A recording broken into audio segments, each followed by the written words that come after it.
Il était une fois un genre littéraire considéré à ses débuts comme de la sous-culture et qui aujourd'hui résiste à la crise. Avec un chiffre d'affaires en hausse de 0,7%, le 9e art sort du lot et les bulles s'envolent même puisque l'année dernière 37 millions d'albums se sont écoulés. Les passionnés qui lisent surtout de la bande dessinée, qui suivent vraiment toutes les nouveautés, etc. C'est plus ou moins une espèce en voie de disparition.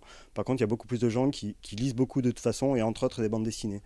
Et il est loin le temps où la BD franco-belge régnait sur le marché. Pour certains, le livre demeure une religion, mais l'univers de la BD s'est ouvert depuis la fin des années 90 à un public moins expert. De plus en plus, il y a des femmes qui lisent des bandes dessinées ou des petites filles, etc. Alors que traditionnellement en Europe, c'était vraiment un truc réservé aux garçons, quoi. Aujourd'hui s'ouvre la 40e édition du Festival d'Angoulême. La Mecque de la BD va accueillir pendant 4 jours près de 200 000 visiteurs.